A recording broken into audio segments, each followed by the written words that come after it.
রম্য এই উপাসনা নিরস নয়, এই উপাসনার মধ্যে কঠোরতা নয়, আছে রসবর্হ আনন্দ।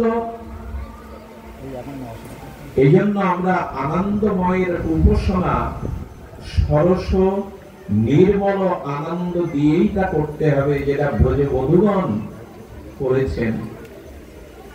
আমরা সেটি আনন্দ আস্বাদনে ব্রতী হব। এবং প্রথমেই আপনাদের কালিয়া দমনের কথা বলি। ব্রজে এই কালিয়া দমন লীলাতে শ্রী গোবিন্দ যমুনার কালিয়াহ্রদে, এই কালিয়াহ্রদের বিষময় জলে কালীয় নাগকে তিনি দমন করেছিলেন।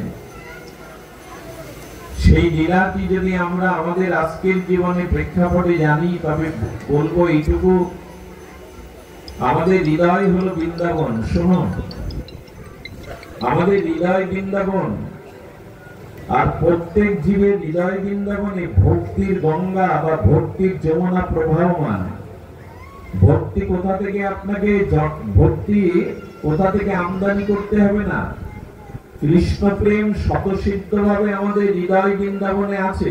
কথাগুলিতে ধ্যান দিন, কোলাহল না করে। প্রত্যেকটি জীব হৃদয়ের মধ্যেই, প্রত্যেকটি জীব হৃদয়ের মধ্যে আমাদের ভক্তির যমুনা, প্রেমের যমুনা বইছে। নিত্য সিদ্ধ কৃষ্ণ প্রেম সাধ্য কবু নয়। এই মহাবাণীতে, চৈতন্য চৈতামৃতকারের এই মহাবাণীতে কৃষ্ণ প্রেম সাধনা করে পাওয়া যাবে না, কারণ স্বতঃসিদ্ধ আমাদের হৃদয়ে প্রেম যমুনা বইছে, প্রেমের গঙ্গা স্রোতস্বিনী বইছে। কিন্তু হৃদ বৃন্দাবনে প্রেম ও ভক্তির স্রোতস্বিনী যমুনার মাঝেও মাঝে মাঝে কালীয় নাগ জন্ম দেয়। কালীয় নাগ কে? এটাই হলো আমাদের কাম বা কামনা।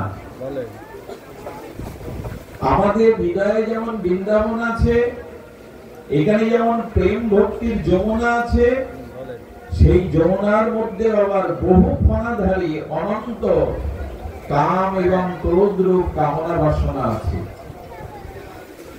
এখন লক্ষ্য করুন, এই কামনা বাসনার বিষয়েই তো আমাদের জর্জরিত হচ্ছে। আমরা এত জরা ব্যাধি মৃত্যু অভিশাপ কেন আমাদের জীবনে? এর একটাই কারণ, সসুখ বাসনা, কাম বাসনা।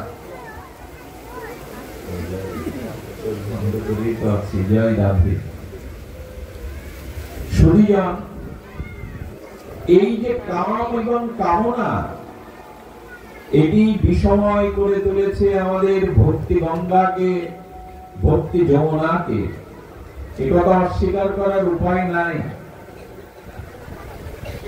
ধ্যান দিয়ে শুনুন, কারো অঙ্গে যদি একটা বিষাক্ত কণ্টক বিদীর্ণ হয়, কাটা ফুটে, সমস্ত শরীরটি জড়ো জড়ো হয়। আর যা হৃদয়ে অনন্ত কাম বা কামনা বাসনার কাটা বিদ্ধ হয়ে আছে, সে স্বস্তি পাবে কি করে?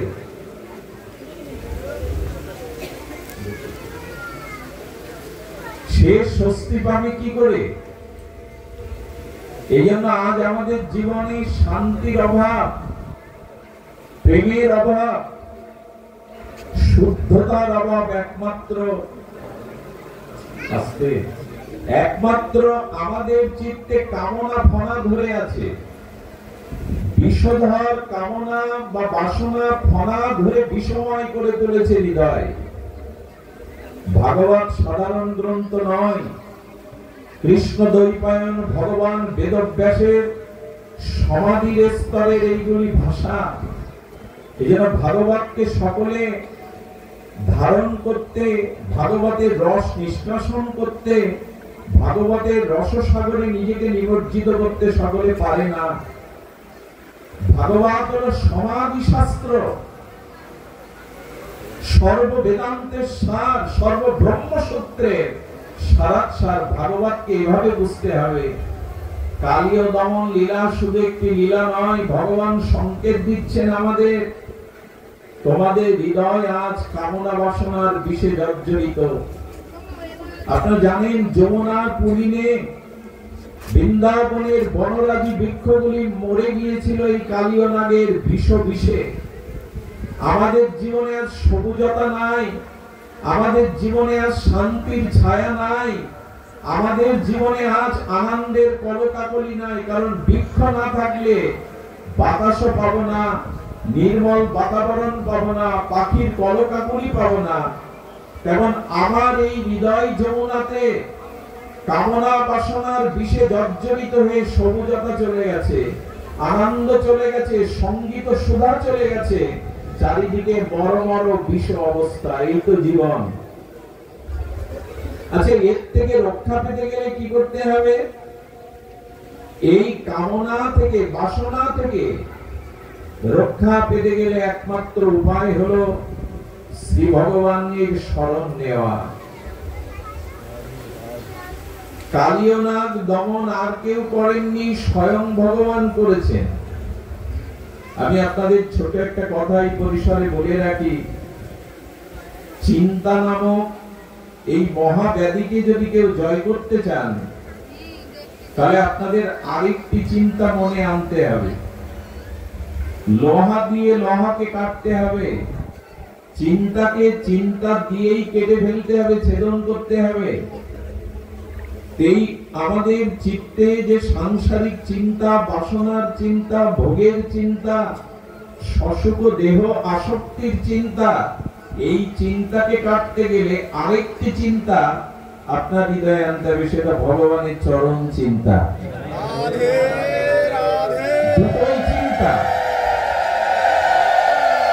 দুটোই চিন্তা, কিন্তু ভগবানের চিন্তাকে পারে আপনার চিত্তের চিন্তাকে ছেদন করতে। লোহা দিয়ে লোহা কাটতে হবে। যদি বলেন আমাদের বোকা পেয়েছো, ভগবানের চিন্তা করলে চিন্তা আমার জীবন থেকে সরে দাঁড়াবে, চিন্তা মুক্ত হতে পারবো বলে পারবেন। কারণ আপনি যে যে বিঘাত অন্তরায় প্রতিকূল রোগ শোকের জন্য চিন্তা করছেন, রাগ ভয়, মৃত্যু ভয়, রোগের ভয়, পাপের ভয়, স্খলনের ভয়, পতনের ভয়, এই ভয়ের জন্যই তো চিন্তা।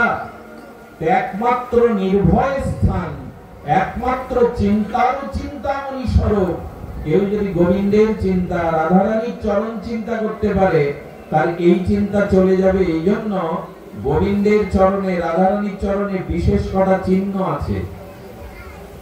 ভগবান যদি কেউ দাবি করে আমি ভগবান, বুঝবার, জানবার, প্রমাণ করবার উপায় একটি, স্বয়ং ভগবানের, সচ্চিদানন্দ ভগবানের চরণ কিছু চিহ্ন আছে। আপনি দাবি করলেই হবে না আমি ভগবান, ভগবান প্রমাণ হবে তার চরণ চিহ্নে বিশেষ কিছু 49টি চিহ্ন আছে। সেই চিহ্নের মধ্যে কয়েকটি চিহ্ন হলো ছত্র, বজ্র, তার মধ্যে অঙ্কুশ, বিশেষ কিছু 49 অর্থাৎ 19টি চিহ্ন দক্ষিণ এবং বাম চরণে আছে। তার মধ্যে ছত্র একটি চিহ্ন ভগবানের শ্রীচরণে। ছত্র কেন? তুমি যদি সংসার তাপে, কামনা বাসনায় তাপিত হয়ে পড়ো, তবে আমার চরণ চিন্তা করো, আমি তোমায় শীতলতা দান করবো। ছত্র ধরেই শীতলতা দান করবো।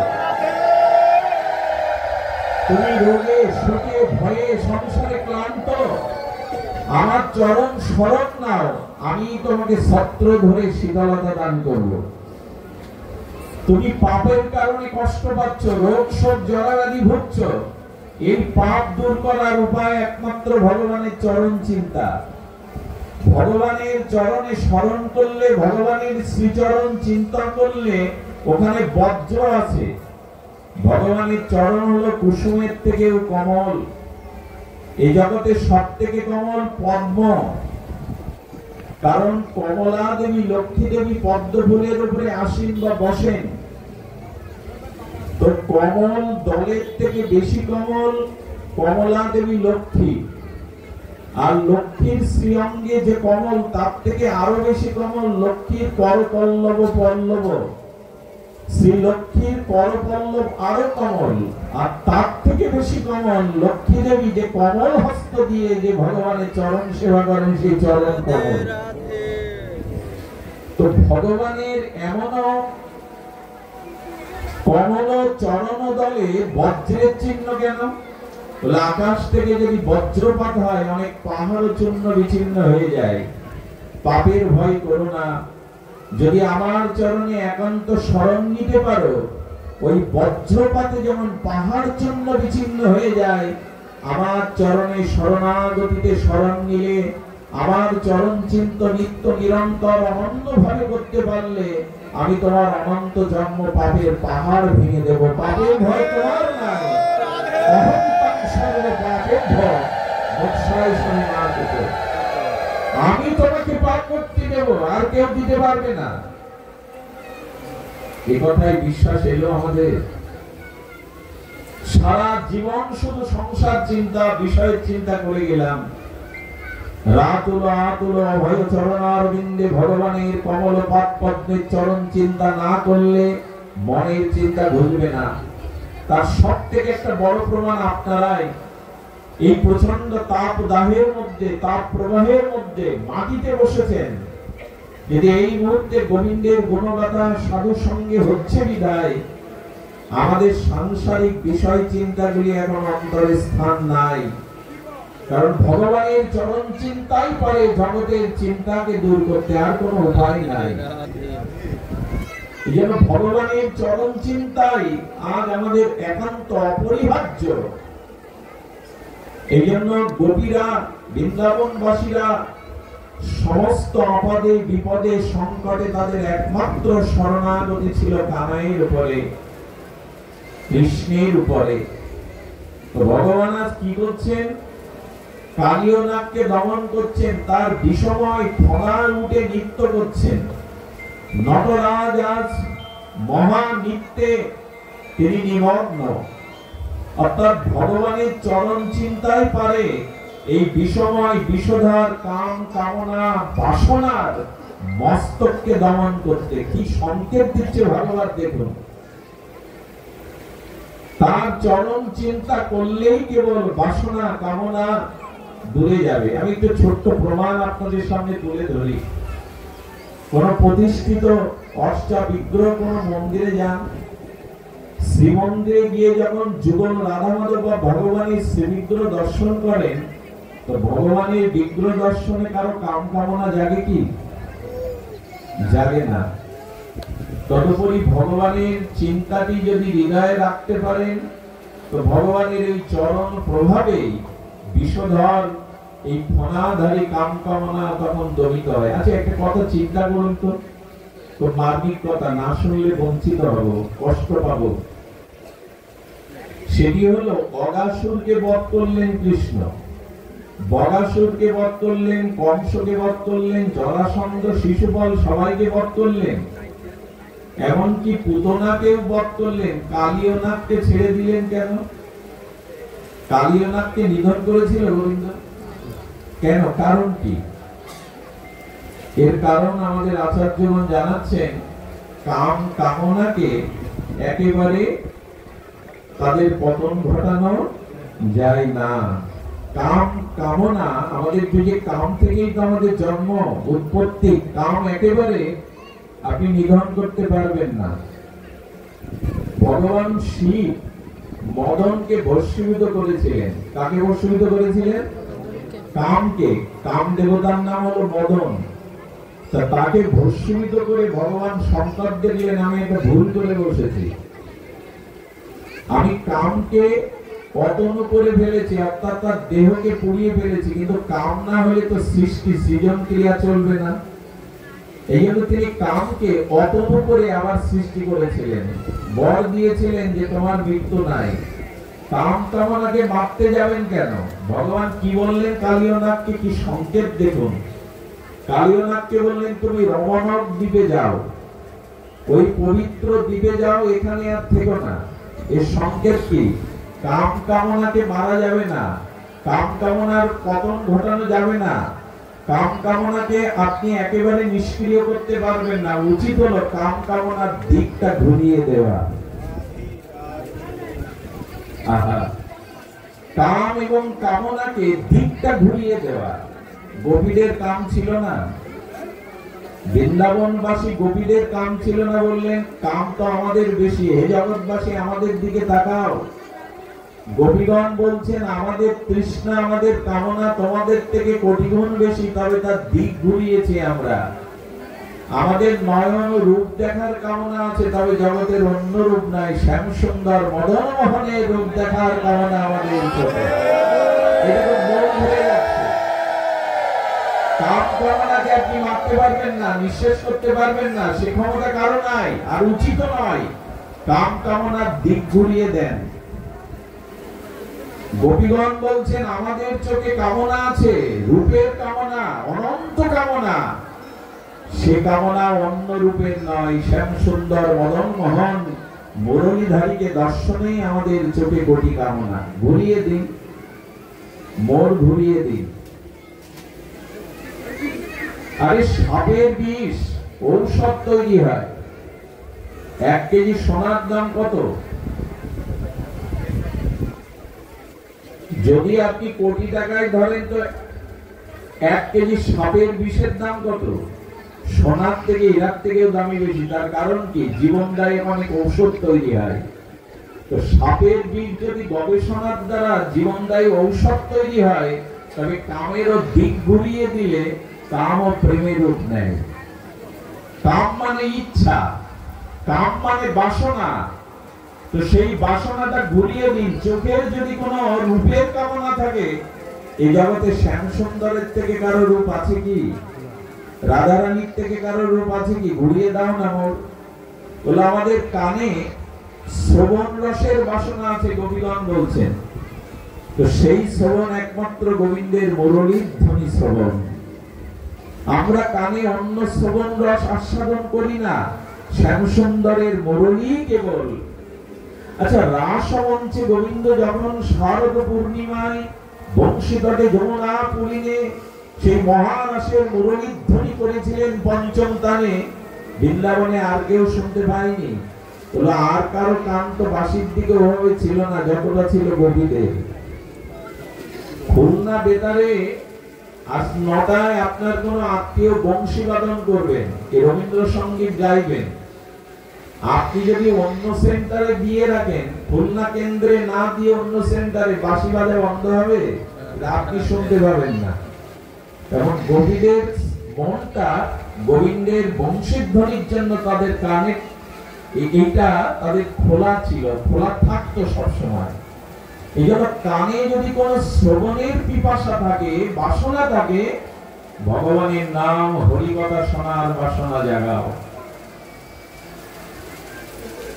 এভাবে কামটাকে দিক দর্শন করে গোবিন্দ ঘুরিয়ে দিচ্ছেন। খুব মার্মিক কথা। কামকে যেন কালীয়নাথকে গোবিন্দ দমন করেছেন, বিনাশ করেননি। কামকে বিনাশ করতে নাই, কামকে বিনাশ করা যায় না।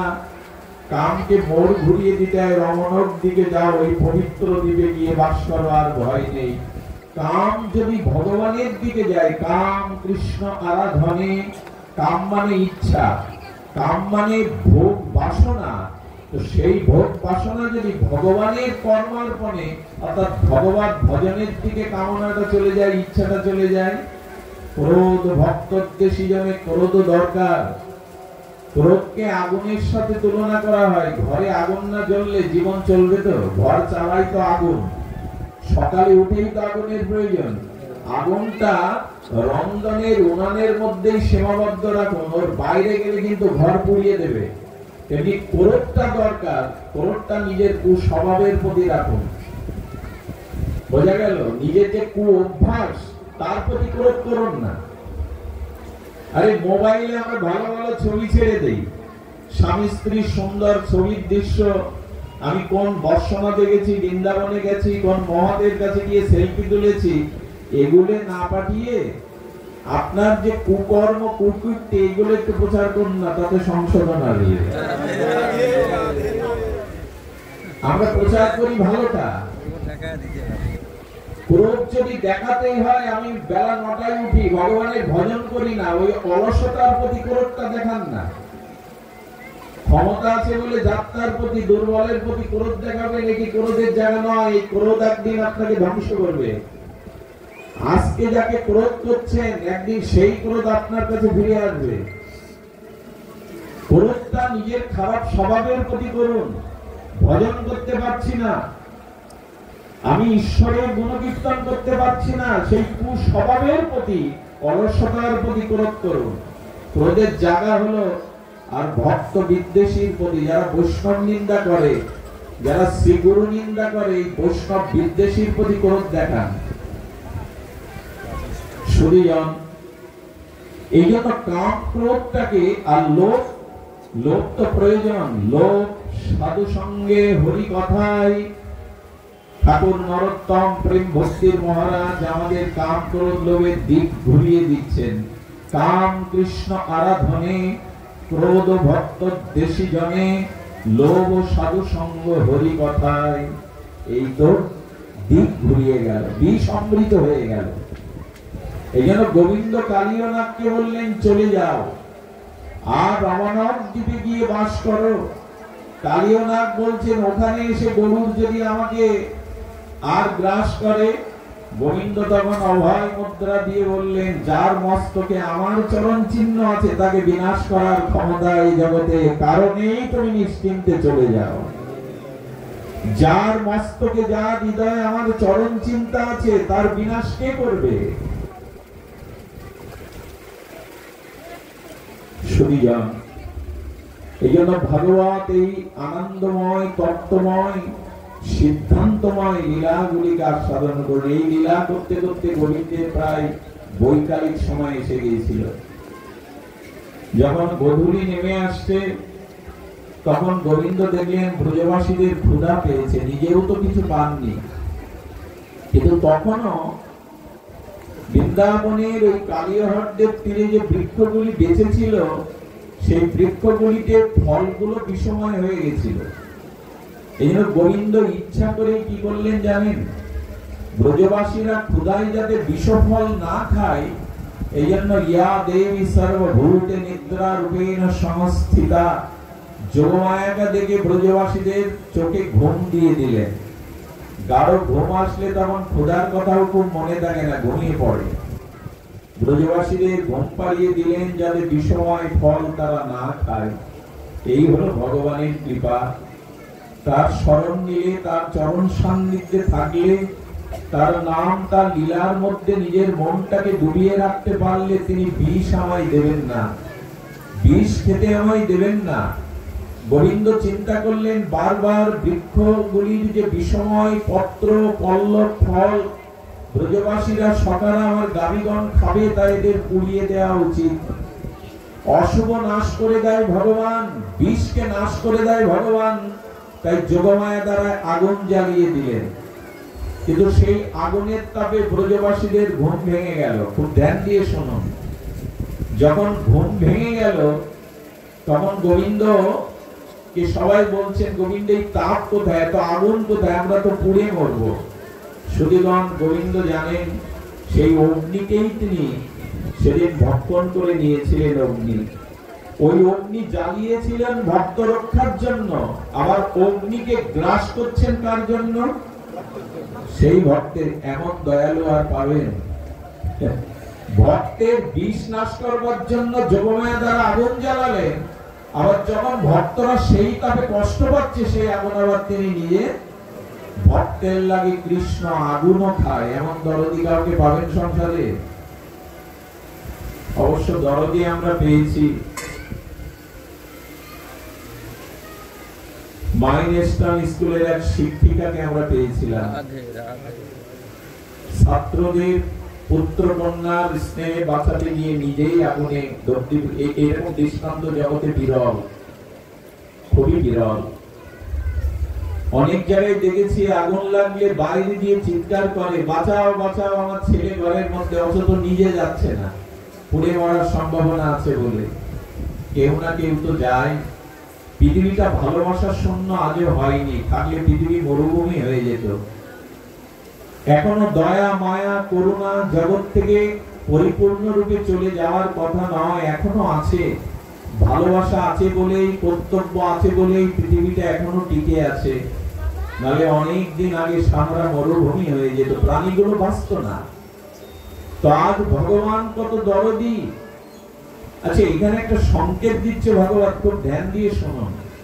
আমাদের কামনাটা, ভোগ বাসনাটা বাড়ে কখন? দিনে না রাতে? সবাই কিন্তু উত্তর দেননি। রাতেই ভোগ বাসনাটা বাড়ে বেশি।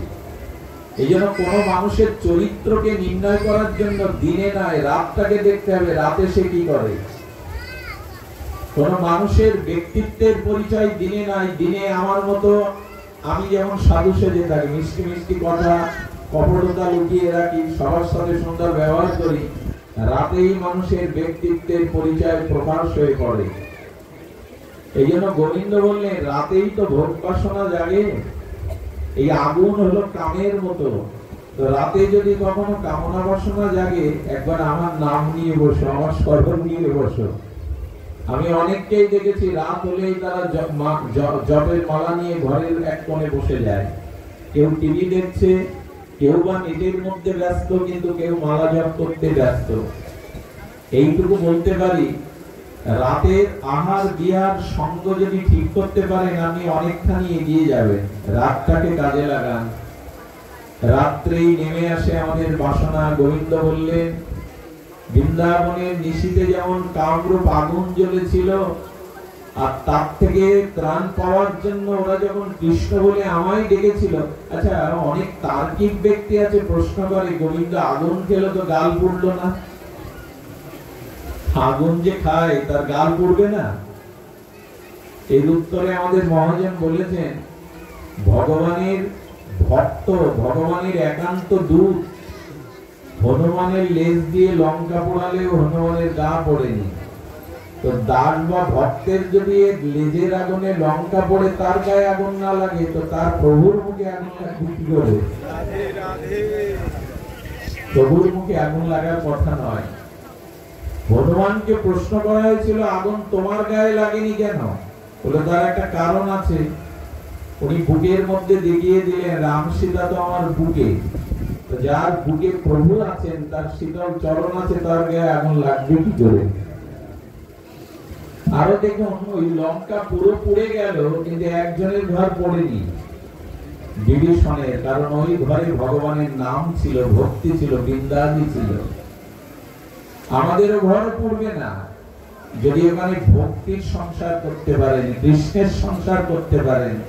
ওখানে যদি অনাচার না হয়ে, ব্যভিচার না হয়ে শুদ্ধ ভগবানের সেবা ভজন থাকে, যদি ভক্তি দেবী থাকে, অর্থাৎ বৃন্দাবনী থাকে, ভগবানের বিগ্রহ সেবা থাকে, হরিনাম থাকে, তবে আমি বলবো পাশের ঘর পড়লেও আপনার ঘরে আগুন জ্বলবে না, পড়তে পারে না। ভগবানের দিব্য নামের এমন মহিমা। আর আগুন গোবিন্দকে কি পোড়াবে? গোবিন্দের মুখ থেকেই তো অগ্নির সৃষ্টি। যথা অগ্নি আয়া জায়েত, বেদে বললেন আ জায়েত, অর্থাৎ অগ্নি ভগবানের মুখ থেকে সৃষ্টি হয়েছে। তো যিনি সৃষ্টি করেছেন তিনি গ্রাস করেন শুধু ভক্তের জন্য। আমি বেশি সময় নেওয়ার অধিকার রাখি না, অনেক দেরিতে পৌঁছেছি, তাপ প্রবাহ আছে, অনেক দূর থেকে এসছেন। প্রভু ভগবানের আরেকটি লীলা স্মরণে আসছে। এটি একটির পর একটি লীলা। আজকে আমার মনে হয়েছে তত্ত্বের দ্বারাই, লীলার মধ্যেই আমরা তত্ত্বকে অন্বেষণ করব। এরপরে গোবিন্দ যে লীলাটি করেছিলেন, সেই লীলাটি বস্ত্রহরণ লীলা। এই সম্পর্কে আপনাদের একটু জ্ঞাতব্য হওয়া একান্ত প্রয়োজন। যদি আপনার বিগ্রহ শ্রোতা, ভাগবত শ্রোতা, তবু বলবো একটু কর্ণ উৎকর্ণ করে এই লীলাটি শুনুন। এই বস্ত্রহরণ লীলা আজকের প্রেক্ষাপটে আমাদের বড় প্রযোজ্য এই তত্ত্বটি জানার। আগে আপনাদের একটু সতর্ক করে দেই, বস্ত্রহরণ লীলাটি হলো মায়াহরণ লীলা। কি নাম বললাম আমি? মায়াহরণ লীলা। ভগবান আর আমার মাঝে দূরত্বটা কে সৃষ্টি করেছে? আড়ালটা কে সৃষ্টি করেছে? সেটি হলো মায়া। গোবিন্দ ব্রজগোপিকাদের বস্ত্র হরণ করেছিলেন দিনের বেলায়, রাতে না। সকাদের সাথে নিয়ে নিজে নিজে নয়, একা নয়, তার দূরসম্বন্ধী ছিল না। ভগবান দিনের বেলায় সকাদের সাথে কেন বস্ত্র নিতে যাবেন? ভগবান বলছেন তোমাতে আমাতে মিলনের, তোমাতে আমাতে একত্রিত হওয়ার বাধা হলো এই দুর্তজ্জা বহিরঙ্গা ত্রিগুণময়ী মায়া। যে আমার শরণ নেয় আমি তার মায়াকে হরণ করিনি। কাপড় হরণ করা গোবিন্দের উদ্দেশ্য নয়।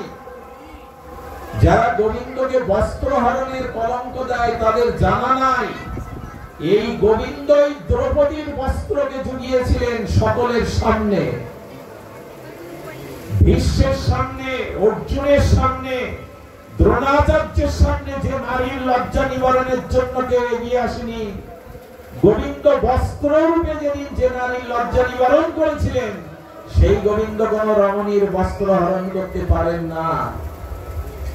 অন্যরা আমাদের সামনে প্রশ্ন করলে আপনার নীরব থাকে, আমরাও বলি এটা গোবিন্দের ঠিক হয়েছে। 6 বছর বয়সের লীলা, 6 বছর কোন বালকের এরকম দূরসন্ধি থাকে কারো বস্ত্র নেওয়া?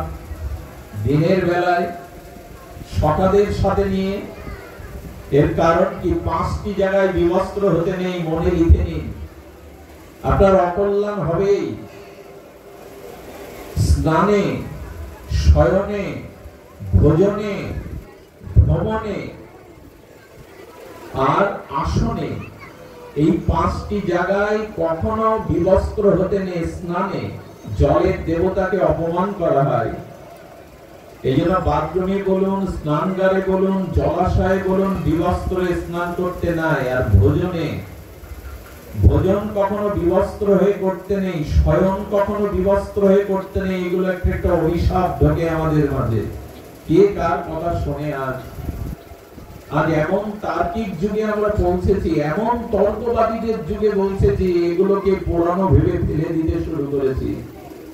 যখনই ভারতীয় বৈদিক দর্শনকে, বেদান্ত দর্শনকে, ভাগবতীয় দর্শনকে আজ তার্কিকের দ্বারা, তার্কিক প্রচারকের দ্বারা আমাদের সংশয় এসেছে, এগুলো ব্যাকডেটেড ভেবে, পুরানো ভেবে, অপর্যায়কারী ভেবে, অযৌক্তিক ভেবে এগুলো আমরা ত্যাগ করতে শিখেছি, তখনই পতন শুরু হয়েছে আমাদের।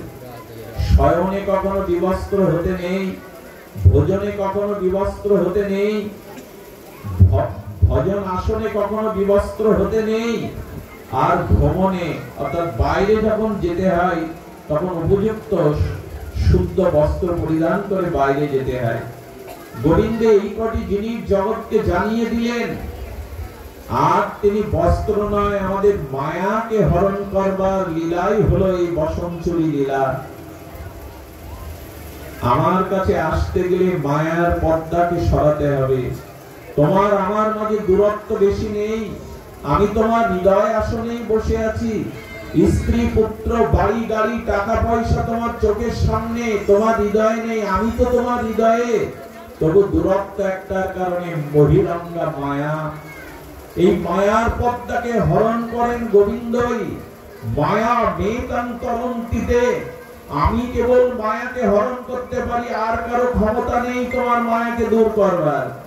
গোবিন্দ আমাদের মায়া হরণ লীলাকে আমরা বস্ত্র হরণের কলঙ্ক দিয়ে দিলাম গোবিন্দকে। কি মেধা আমাদের, কি চর্চা আমাদের, কি অনুশীলন আমাদের। এই জন্য গোবিন্দ বলছেন মায়াকে হরণ করব আমি। কামের উদ্দেশ্য থাকলে গোবিন্দ দিনের বেলায় সকালের নিয়ে এটা করতেন না। এবং আপনারা জানেন গোপীগণ ও বহুজন গোপীজন ছিলেন। গোবিন্দের এই অভিলাষ, এই ইচ্ছা ভগবানের থাকতে পারে না। 6 বছরের লীলা এটি। সুধীজন, এই বস্ত্রহরণ লীলার মধ্যে দিয়ে গোবিন্দ আমাদের জানাতে চেয়েছেন যে বন্ধন যে আড়াল হয়ে আছে তোমার আমার মাঝে, এই মায়া দূরীভূত হবে। আমার কাছে এসো। গোপীদের ডেকেছিলেন, তোমরা দুহাত বাড়িয়ে দাও, তোমরা আমার কাছে এসো, আমি তোমাদের বসন দেব। মানে আমি তোমাদেরকে মায়া সরিয়ে ওখানে ভক্তির বসন দিয়ে দেবো, প্রেমের অনুরাগের বসন দিয়ে দেবো। এই জন্য আসুন আমরা ভগবানের দিকেই চেয়ে থাকি। মায়া আর কেউ দূর করবে না। মামেব যে প্রবর্তন্তে মায়া মেতাং তরন্তিতে, আমি তোমাকে মায়া দূর করব। সুধীজন, এর পরের লীলা আপনারা জানেন, গিরিরাজ গোবর্ধন লীলা। এই গোবর্ধন লীলাটি বলে আমি পাঠ বিশ্রাম রাখবো। বড় অপূর্ব সংকেত আছে, বড় অপূর্ব তত্ত্ব নির্দেশনা আছে আমাদের জীবন চলার পথে এই গিরি গোবর্ধন লীলায়। সুধীজন, আপনারা জানেন, এতটুকু বালকের কথাই সেদিন ইন্দ্রের পূজা বন্ধ করে, ইন্দ্রজাগ বন্ধ করে ব্রজ গোপিকারা, ব্রজবাসীরা, নন্দ বাবা, বৃদ্ধ গোপগণ কৃষ্ণের কথা শুনেছিলেন। তারা অনাদিকাল হতে পরম্পরা ধারায় ইন্দ্রজাগ বন্ধ করে দিলেন অতটুকু বালকের কথায়। কারণ কি? আমি আপনাদের একটু কৃপা করে শ্রবণের জন্য অনুরোধ করছি। এর কারণ হলো, গোবিন্দ বলতে চেয়েছেন 5000 বছর আগে গোবিন্দ আজকের দিনের পৃথিবীর প্রেক্ষাপট দেখে বলেছিলেন, বৃক্ষকে বাঁচাও, পর্বতকে বাঁচাও, পাহাড় শৃঙ্গকে বাঁচাও।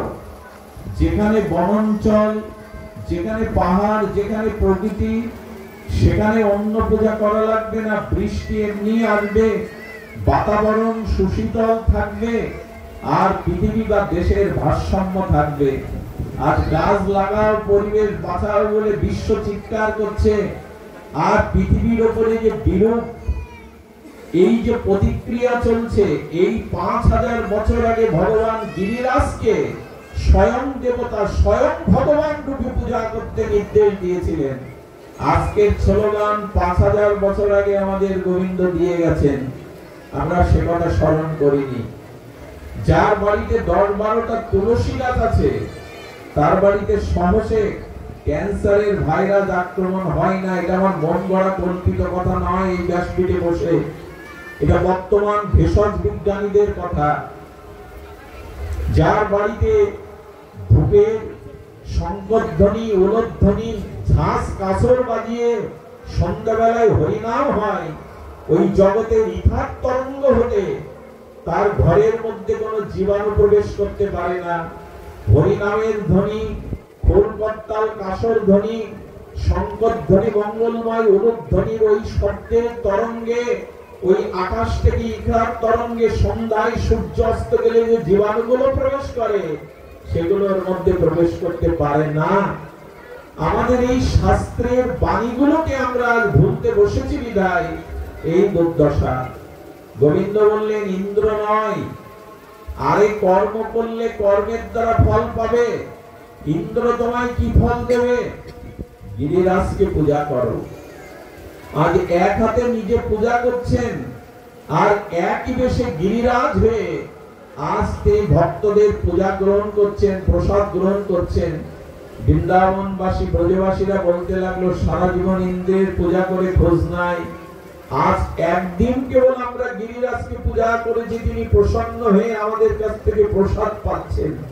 গোবিন্দ বোঝালেন, জীবন্ত দেবতাই হলো পরিবেশ, জীবন্ত দেবতাই হলো এগুলিকে রক্ষা করা।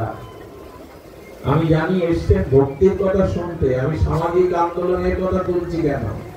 সমাজ না বাঁধলে, পরিবেশ না বাঁধলে আপনি আমি বাঁচব না। এই জন্য ভগবান এই লীলার দ্বারাই জগৎকে জানিয়েছিলেন, রক্ষা করো।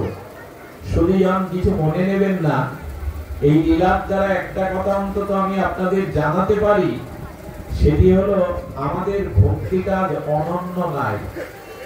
কি কথা বললাম? একবার ইন্দ্রের কাছে যাব, একবার আউলি বাড়ি যাব, একবার তান্ত্রিক কবিরাজের কাছে যাব, একবার গোবিন্দের চরণে যাব, এভাবে হয় না। এভাবে কোনোদিন প্রেম ভক্তি হয় না, নিষ্ঠা হয় না। আজ গোবিন্দের কথাতে এতদিনের পরম্পরা ইন্দ্রজাগ ছেড়ে দিল, গোবিন্দের প্রতি তাদের কত নিষ্ঠা। আচ্ছা, একটা জিজ্ঞাসা আপনাদের কাছে, ইন্দ্র যখন সামন্তমণি মেঘের দ্বারা বৃত্তময় প্লাবন জলস্বর বজ্রপাত করতে লাগলেন, ব্রজবাসীরা পারতেন না পাহাড়ের উপরে উঠতে? ব্রজবাসীরা পারতেন না কোনো ছাদের তলে যেতে? কোথাও না গিয়ে সবাই গোবিন্দের কাছে গেল কেন? বলে এই হলো অনন্য ভক্তি। বাঁচতেই যদি হয় তোমার চরণ ধরেই বাঁচবো। মরতেই যদি হয় তোমার চরণ ধরেই মরবো, অন্য কোথাও যাওয়ার আমাদের জায়গা নেই গোবিন্দ।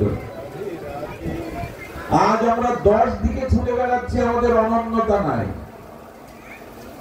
গোবিন্দ বলছেন, এক অনন্যতায় আমাকে স্মরণ নাও। মাম একম, একমাত্র আমার স্মরণ নাও, আমি তোমাকে রক্ষা করবো। এ বাণীতে আমাদের আশ্বাস আসেনি। আমরা 10 দিক ছুটে বেড়াচ্ছি।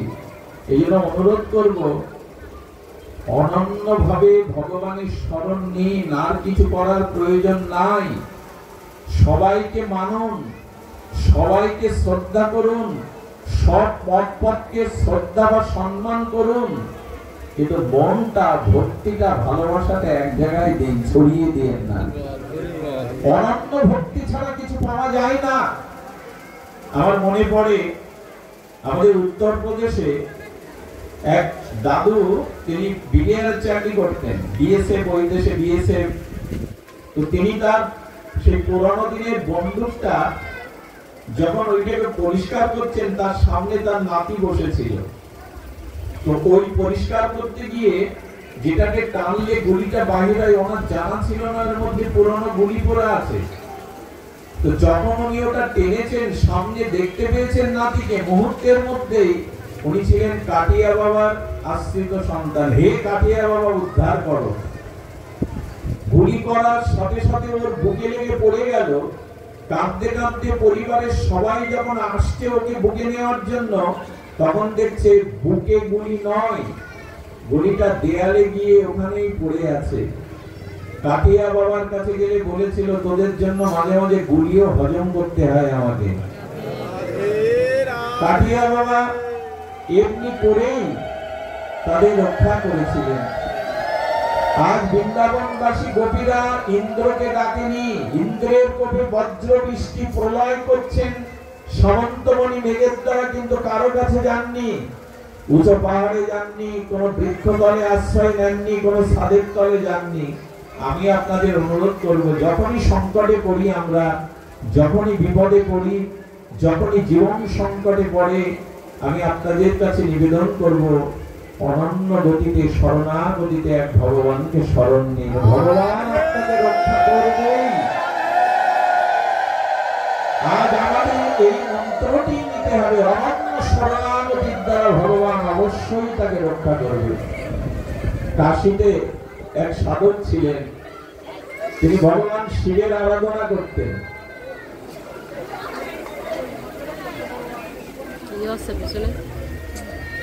শিবের আরাধনা করতেন। 2-3টে তার সন্তান, তার স্ত্রী বলছে, শিব শিব করছো, তোমার ঘরে কিছু নাই। আর এই বুভুক্ষ ক্ষুধার্ত সন্তানকে মা হয়ে কি সান্ত্বনা দেব, কিছু উপায় করো। নীরবে নিভৃতে বলেছেন, ভগবান শঙ্করই আছেন, আমি অন্য কিছু জানি না। 3 দিন বাদে কলকাতা থেকে একটা টেলিগ্রাম এলো,